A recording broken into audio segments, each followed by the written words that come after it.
snow on the ground in Kentucky. You know what that means. Time to go tracking. So as we get started, keep in mind that all animals out here have basically the same needs that we do.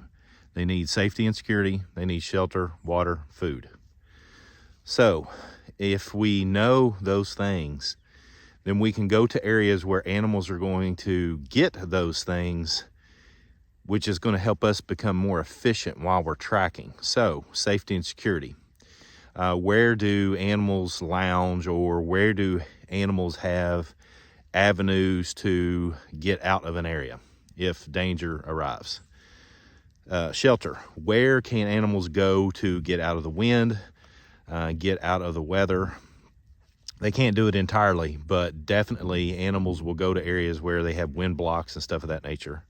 Water is the big one, because safety and security and shelter, although they are high priority needs, they are also things that can be found in multiple locations, whereas water, there might be just a few locations for water. For example, on this farm, there's very little water on this particular property that I'm walking on. So for me, my first stop is going to be one of those things: safety and security, shelter, and water. And then food is another thing that we could utilize, and we'll talk about that in a bit. When you have an opportunity to track on a farm where you've got old barn structures, this one's fallen down, you've got barn lumber and wagons and stuff of that nature, this is a great place to find tracks. So here's some right here. Let me turn this around, we'll talk about them. So what we have here are rabbit tracks, and what we're seeing is these are the two back feet, these are the front feet, but the animal is going that direction. Rabbits are what we call hoppers, and so what you have here is where an animal puts its two front feet down here, and their back feet come up past their front feet and push off. So in this particular case, check this one out, because you don't see this often. You have two more back feet here, and then a big jump out to the next one. And then this is where the animal starts to slow down. Still hopping though, but it's up underneath here. So why is it there? Well, this is because this is where it finds safety and security. This is where it gets out of the wind, gets out of the weather if it was raining. Some more rabbit tracks that are getting ready to cross over trackers, my dog's fresh tracks. Here's a good set right here where you can see the two front feet and then the two back feet. A lot of times you'll see the two front feet will come together. And then they continue on to here. These are a little bit more covered up and are obscured a bit more. Animals fall into four categories: hoppers, walkers, bounders or waddlers. And you might guess that rabbits fall into the hopping category, which means what you're seeing here are the two front feet, and here are the two back feet with the animal going away from us. What happens is the animal's two front feet hit the ground, and the back feet, because they're longer and bigger, they travel past the front feet and then hop off. A unique feature about rabbit tracks is that they are right and left foot dominant, just like humans are, and so their dominant foot, the left in this particular case right here in the center of the frame, is going to be the first one that hits the ground, and then the second one, and then their back feet. So we have direct register with the canine tracks here, and then you see a whole lot of stuff right here. If you look closely, you'll see the direction of the toes going forward, and then all of a sudden you have that set there and this set here that are turned back looking this direction from where I'm coming. That's where this canine stopped and looked back. Here's a cool set right here. You see a stop right there where a rabbit has stopped, and they hopped over there. They stopped yet again, and they're coming this direction. Turn this around. We're walking back on the track line. What's cool about these is you can see where the animal came out of this stored pipe. That'd be a good resting spot for a rabbit to be able to get away from other critters that might be a predator for them. And these are tracker tracks here. Here's where you see the difference between squirrels and rabbits. Squirrels come down off of this poplar tree right here. You can see it right there. I don't know what they were doing over there. Figured that one out, actually. But you can see travel to and from this particular tree. This set of tracks right here is real unique. It's got the back feet and the front feet that have stopped, and then the front feet take a little extra step there, which is pretty unique. Now, this is a pretty typical squirrel jump right here. See how the front feet and the back feet are on the same line, whereas with the rabbits, we were seeing the two front feet offset from one another. This is pretty typical of a squirrel right here. This is all tracker messing it up, but here's another one for the squirrel. Squirrel jumped up on the log, jumped off the log, went to the side of the walnut tree, and then went up the walnut tree. So I'll be honest with you, right here's one of my favorite spots to see tracks, and I thought I would see a bunch right here besides me and Tracker, because this is a little pool of water and there's not a lot of pool of water, lots of water here. So I'm gonna walk down this creek until I find some sign, because I'm not a betting man, but I would bet that critters have come to this water. Another reason I like this spot for tracks, even if I was brand new to this spot, I would be here, is you have all these eastern red cedars on the other side that provide a lot of a windbreak and cover from snow. And so a lot of animals will be in those types of areas. Remember me talking about safety and shelter? They'll be inside those areas to get some of the windbreak. Plus you have the benefit of the water being nearby. So this should be a good spot to find some tracks. Some more squirrel tracks coming across the way. Disregard mine and Tracker's tracks. You can see the squirrel right here coming across. But here's something I like to point out that helps you identify it as squirrel, is they jump on logs so often. So you'll see the tracks coming down through the woods there underneath that brush, and then the animal jumps on this log right here, rests, and then jumps off. Here's a good one. I don't know if I'm gonna get this on camera, but you got squirrel coming all the way down the hill. I don't think you can see that. But if you look center frame right here, you can see where it jumped off the hill, landed in the snow right there. And then it came across, let me try to get this on camera, came across right through here, and then it comes up the hill right here. You can see a drag mark right there in the center of the frame. More. And then you can see here where it's crossed this open area, and then it jumped up to that Liriodendron tulipifera, otherwise known as the tulip poplar. I've pointed that out a few times here today. I won't do it again because it's going to be the same over and over. But the squirrels will go across the ground, and at some point in time, they're going to jump on a tree. So the reason I'm pointing that out, it's so easy to see here in the snow, but if you're aware that that is something that regularly happens, then when you go out and there's no snow, you know how to efficiently look for sign. Because if an animal travels here, then let's think about the squirrel, then you can see those scratch marks where they dig into the tree. Then you can see where they travel to go get water, and so on and so on and so on. Well, I can't show you this real well because Tracker just screwed it up, but where he's walking right down through here, you can see his tracks in the midst of all this garbage were a bunch of really nice deer tracks. That's why he smelled them. But what they were doing is they were coming down here to the water at the creek. Again, think about it. They're coming out of this area right here where they've been out of the wind, and they've come down here to this area to get their water. This sort of thing comes up a lot. Check it out. So you'll see a spot besides my tracks here. There are no tracks in this area. There were no tracks coming in where I'm located right now, where I'm standing. Then all of a sudden you've got a bunch of stuff right there. So I hope it's obvious that a bird has come down, tried to dig something out of the ground, and then took flight again and gone somewhere else. But a lot of people try to connect this sort of thing to tracks.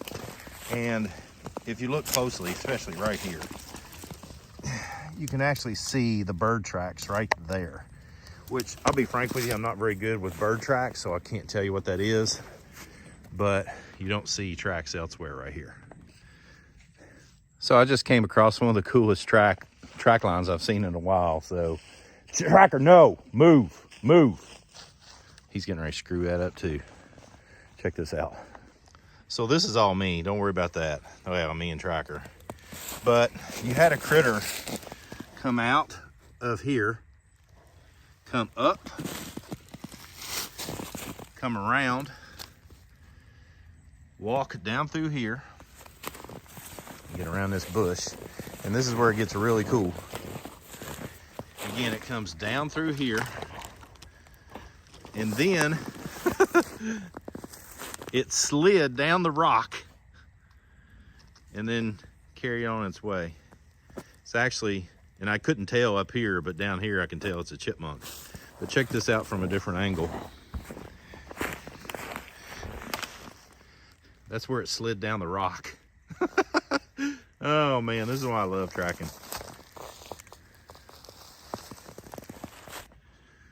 So this puddle here that you can see behind Tracker, you can also see a bunch of tracks coming into and out of it. Tends to be a great little watering hole because again, there's not a lot of water here. There is a spring just up the hill that continually puts water right here due to runoff right into this spot that flattens out. So it's a pretty common thing. Matter of fact, this area right here is one of my favorite track traps to come to. But again, if I didn't know that, I would be seeking out water holes like that as a place to go find tracks if I was brand new to an area. Because the area where we were before, down there at that small creek, I'll be frank with you, and that really surprised me that we didn't see more tracks down there. Like, it really surprised me. So I would have bet a lot of money if I was a betting man that we'd have found tracks there, but that's why I'm not a betting man. So those puddles back there have been the go-to place for water at the moment. We'll see if we can find some more. All right, this is tracking. I have no idea what this is.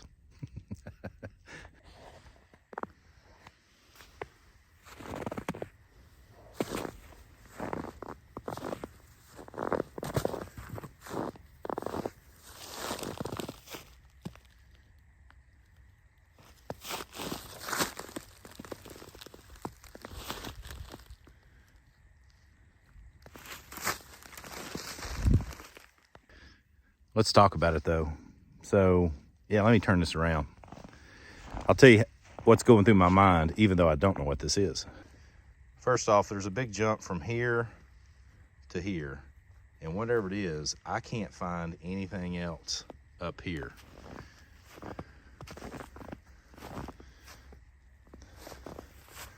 This right here is where the snow is slipping and sliding down where it's warming up.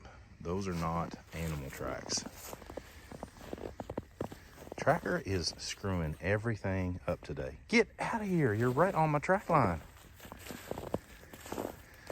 So here's what else is going through my mind. So we see some actual tracks. It's not a very wide track, maybe about 3/4 of an inch wide. Whatever it is dragging the ground. That's not a tail, I don't think. I think it's a small-bodied critter. I want to say chipmunk again, but I don't know that. I know it rested right underneath that leaf, whatever it is. And it looks like it came down here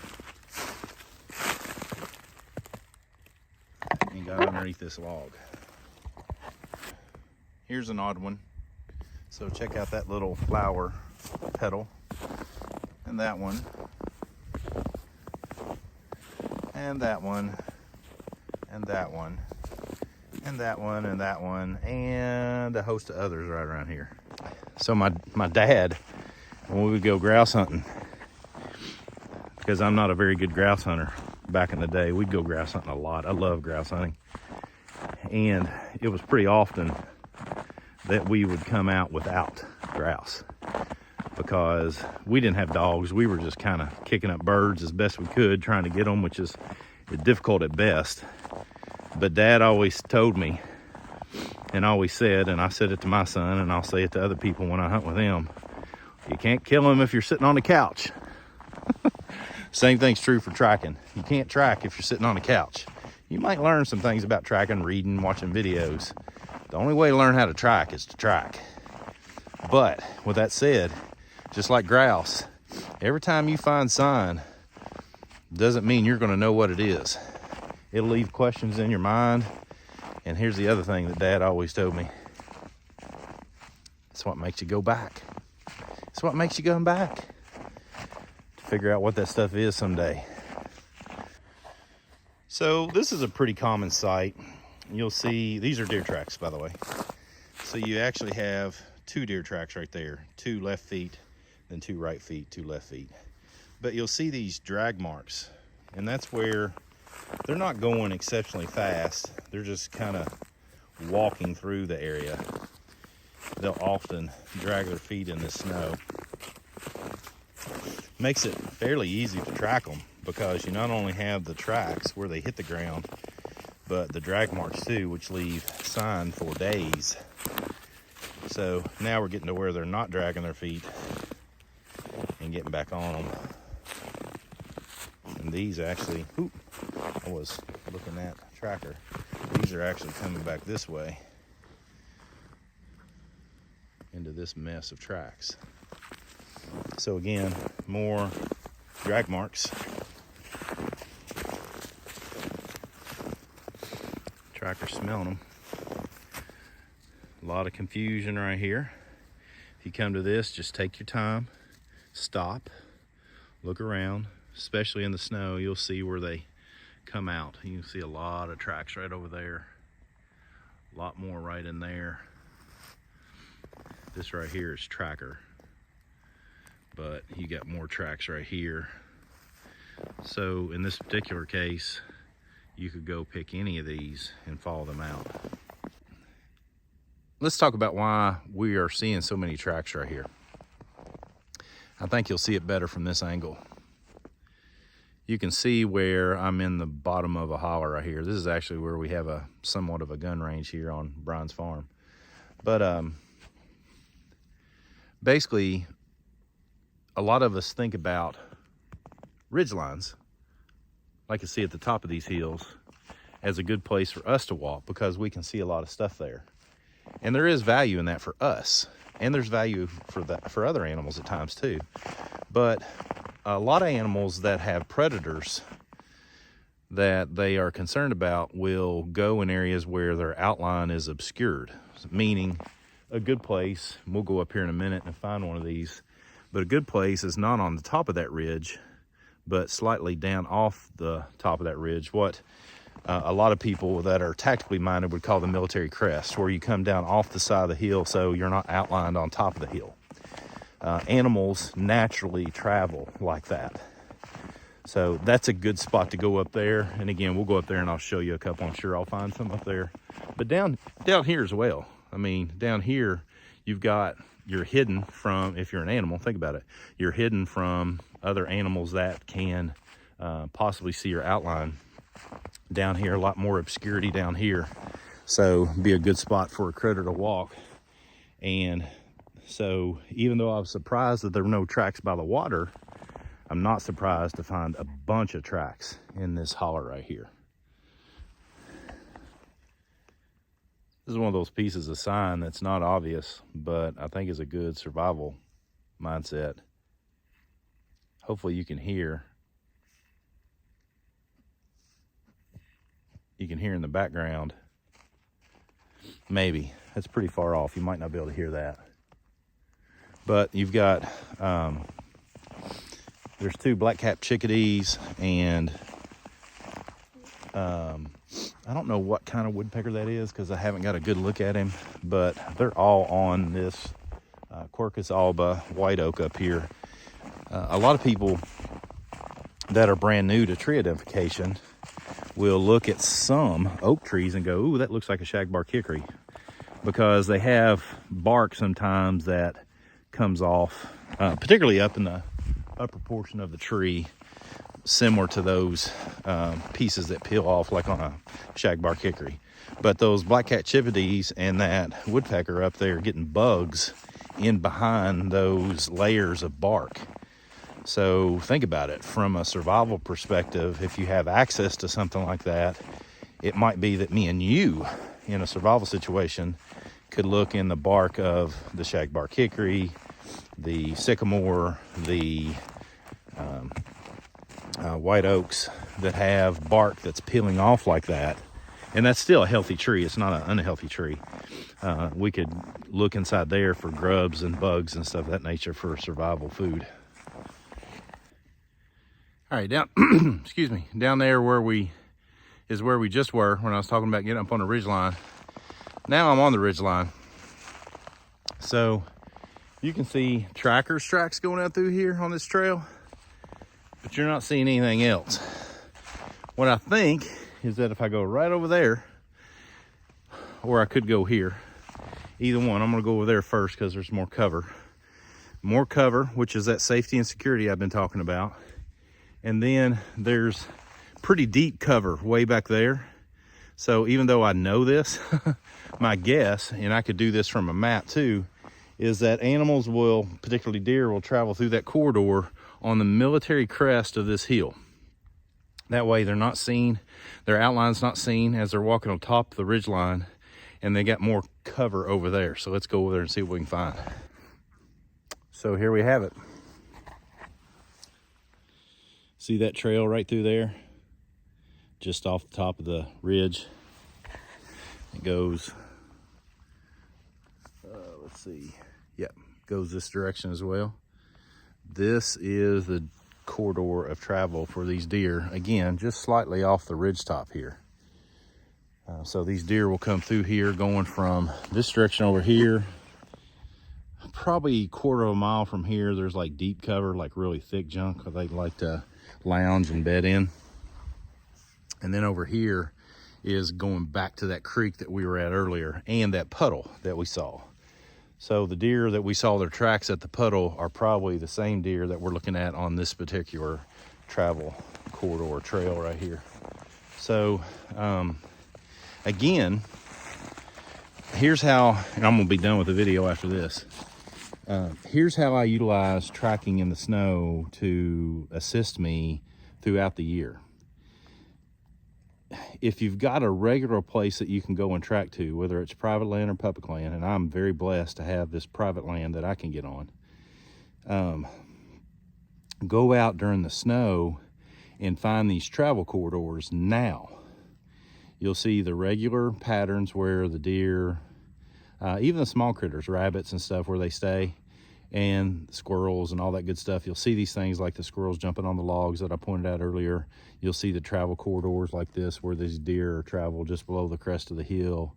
You'll see where rabbits go in and out of cover and concealment like they did in the pipe and underneath that trailer with all the wood on it. You'll see these things in the snow that you would more than likely miss the rest of the year.